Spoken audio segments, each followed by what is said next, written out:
पक्ष शुरू होने वाला है। देवी क्षेत्र से ऐसी अभद्र घटनाएं और ऐसी दुखदायी घटनाएं जो है वो ये सब सुनना पड़ रहा है और देखना पड़ रहा है। अत्यंत दुख का विषय है जिसमें एक लड़की की गर्दन काटकर पूल ऑफ ब्लड के अंदर खून के बीच में लाश मिली है जली हुई हालत में, ताकि उसका चेहरा ना पहचाना जाए। और ये 24 परगना बंगाल की घटना है और ये घटना याद दिलाती है किस प्रकार से लगातार महिलाओं के प्रति होने वाले अपराध जो है वो बंगाल में पाए जा रहे हैं। और ममता दी जो माँ माटी मानुष की बात करती थी, आज उन्होंने उस देवी क्षेत्र को बॉम्ब बुलेट और बेटी के साथ अन्याय में बदल दिया है, जो कि इन सब चीजों से स्थापित होता है। कल ही का विषय है कि एक बीजेपी कार्यकर्ता के घर में घुसकर उसकी माता की हत्या की गई। उससे पहले 5 साल की बच्ची का बलात्कार हुआ, 14 साल की बच्ची का बलात्कार हुआ, जिसके अंदर दुख की बात है कि ममता जी जो खुद महिला है, उनका बयान आया कि ये लव अफेयर का मामला था। आप मुझे बताइए कि लव अफेयर भी हो तो कम उम्र की 14 साल की लड़की के साथ कोई भी ऐसी घटना हो तो क्या वो घटना रेप में नहीं आती? ये तो देश का कानून है और देश की में किसी राज्य की मुख्यमंत्री को देश का कानून भी पता होना चाहिए। तो जब भी इस प्रकार की घटनाएं पाई जाती हैं, आपकी रिपोर्ट्स के माध्यम से, मीडिया की रिपोर्ट के माध्यम से ये सब जानकारी हमारे सामने आई और हैरानी होती है ये सब सुनकर कि बंगाल जैसा प्रदेश जहां पर जनरली जो लोग हैं वो महिलाओं के अधिकार और देवी पूजक हैं, और वहां के समाज में ये जो इतना बड़ा बदलाव दिखाई दे रहा है, उसके लिए कहीं ना कहीं राज्य की जो सरकार है वो जिम्मेवार है। क्योंकि बलात्कारियों को अगर आप शरण देंगे, उनके खिलाफ कार्रवाई कमजोर होगी, तो लगातार इस तरीके की घटनाएं बढ़ेंगी। और जब आपको कोई मुख्यमंत्री ऐसी मिले जो कि सरकारी जो एडमिनिस्ट्रेशन है, प्रशासन है, उसको जिम्मेवार या उसको कार्य के प्रति प्रतिबद्ध करने की बजाय लोगों को ब्लेम करे, तो उनका हौसला बढ़ता है। जैसे इस समय पर ममता दीदी ने कहा कि पॉपुलेशन बढ़ रही है इसलिए रेप का इंसिडेंट बढ़ रहा है, तो ये कहने से यानी लोग खुद जिम्मेवार हैं, ना कि सरकार या पुलिस के लोग जिम्मेवार हैं। और आकर जब भी ऐसी घटना घटे तो किसी को भी ब्लेम करो, कभी विक्टिम जो है वो खुद जिम्मेवार है, जैसा कि वो 14 साल की बच्ची के केस में हुआ, उसको लव अफेयर बताया। और मुझे याद पड़ता है पार्क स्ट्रीट का केस, जिसके अंदर उन्होंने उस विक्टिम के खिलाफ कुछ और कहा था। 40 दिन के भीतर 15 इस तरीके के मामले पाए गए। पिछले 2022 के अंदर क्लास 4 की बच्ची के साथ इस तरीके की घटना घटी। तो मैं जानना चाहती हूँ आपके माध्यम से कि सरकार इस केस में कुछ काम करने वाली है या बाकी किसी को भी ब्लेम करने वाली है? इनके नेता आकर उसके ऊपर लीपापोती का काम करते हैं। जब ऐसी भी अभाग्यपूर्ण घटना घटती है तो ऐसी घटना में ना तो I.N.D.I.A वाले कुछ बोलते हैं, जैसे कि बंगाल भारत का हिस्सा नहीं है और बंगाल में कुछ होता है, दुर्भाग्यपूर्ण घटना होती है तो वो किसी की जिम्मेवारी नहीं है। और इसी प्रकार से जो बंगाल की सरकार है, वेस्ट बंगाल की सरकार है, वो भी पश्चिम बंगाल की सरकार कभी महिलाओं को खुद, विक्टिम्स को खुद उनको नेम एंड शेम करने लगती है। लोगों के साथ छेड़छाड़ की घटनाएं बढ़ रही हैं और कभी किसी और को जिम्मेवार ठहराएंगे, लेकिन प्रशासन को या जो अपराधी हैं उनकी कोई जिम्मेवारी नहीं बनती। तो मैं चाहूंगी कि इस केस के अंदर जो जिम्मेवार लोग हैं उनको जिम्मेवार ठहराकर तुरंत कार्रवाई की जाए, ना कि अपना चेहरा ढकने के लिए किसी और को षड्यंत्र के तहत इस्तेमाल किया जाए। I am shocked that when Pitru Paksh has started and Devi Paksh is about to start, an unfortunate incident from West Bengal has come to the fore. We've come to know that a brutal murder has taken place in which a woman's neck has been slit open and the dead body was found in charred condition in a pool of blood, so that her identity cannot be established. And this has happened in 24 Pargana. At this incident, I'm shocked because This is a case where we get to know all the incidents which have happened in the past. All those memories come back to haunt us. The memories of revenge rape which took place immediately after the post-poll violence, in which no action had been taken by the West Bengal police and the administration.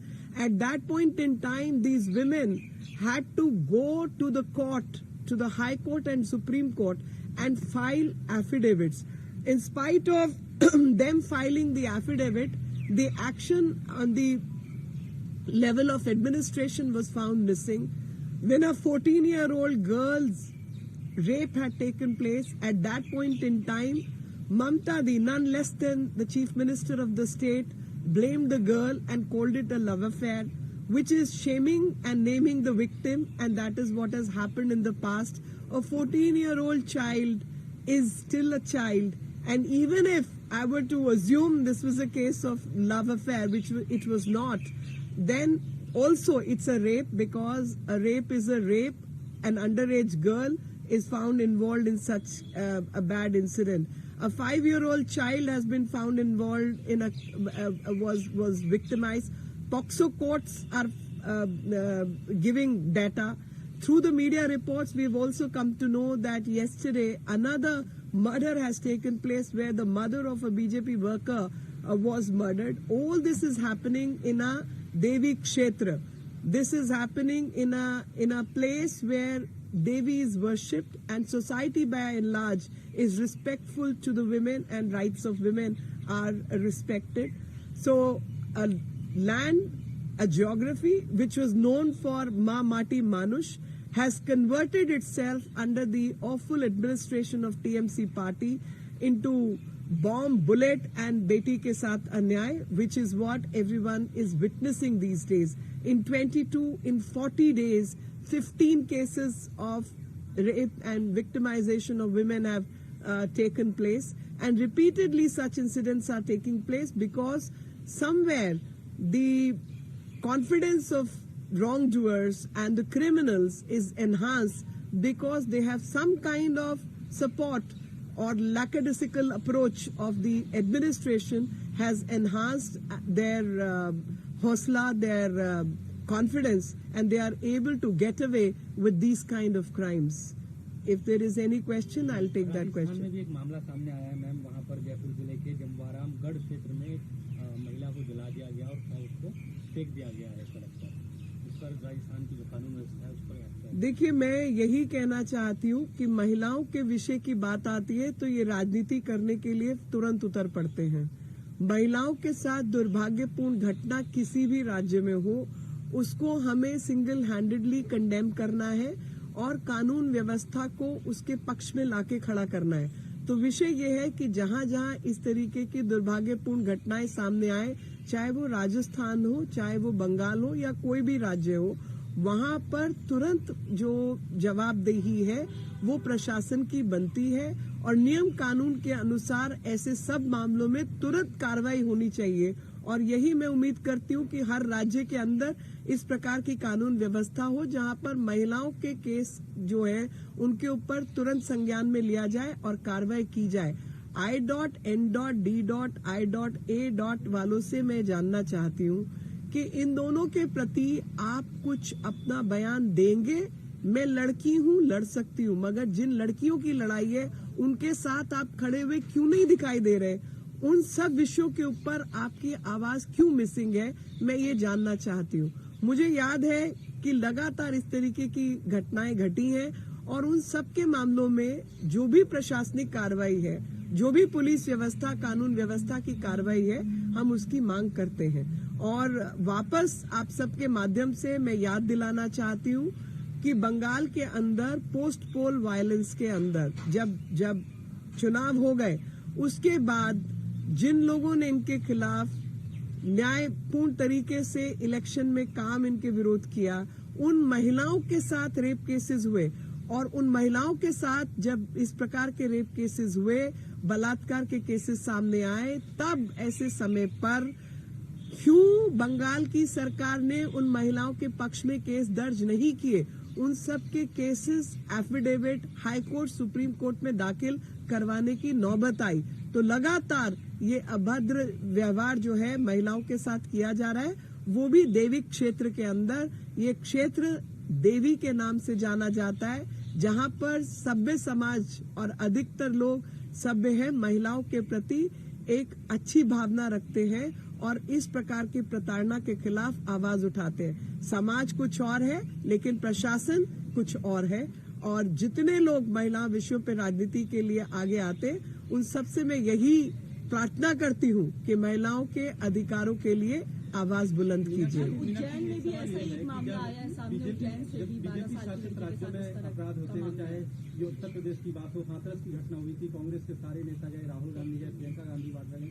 लगता है आपको कि कांग्रेस इस मामले में selective है, बंगाल और राजस्थान को अनदेखा करती है? जब वहाँ मेरा आज की प्रेस से सबको यही संदेश देने का मामला है कि चाहे वो उत्तर प्रदेश का मामला हो, हाथरस का, जहां पर ये सब लोग पहुंचे थे, इन सबसे आग्रह है कि अब आप जो है वेस्ट बंगाल, पश्चिम बंगाल भी पहुंचे और वहां जाकर मामला दर्ज हो और जो हत्यारे हैं उनके खिलाफ कार्रवाई हो, इसकी मांग करें।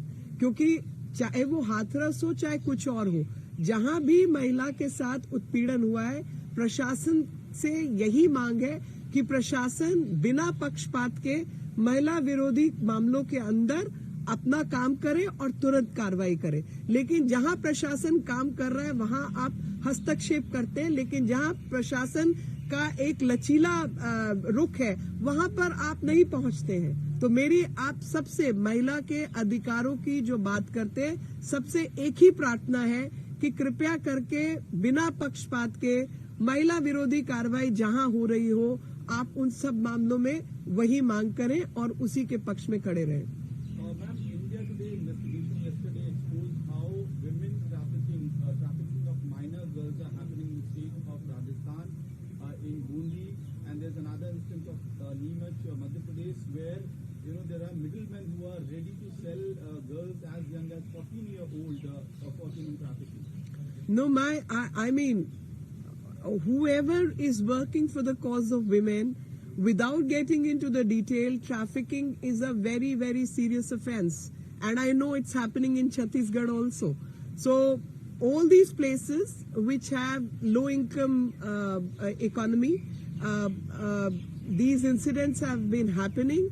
I want everyone, a task force be formed, and each police department from one state to the another come on board and coordinate their actions, because ultimately it's a question of rights of women, and it's a question of young children who will actually be an asset for this country, and we are letting that be wasted. So I think as civilization we need to be serious about this, and we must take action against all the wrongdoers, irrespective of whichever state this is happening in.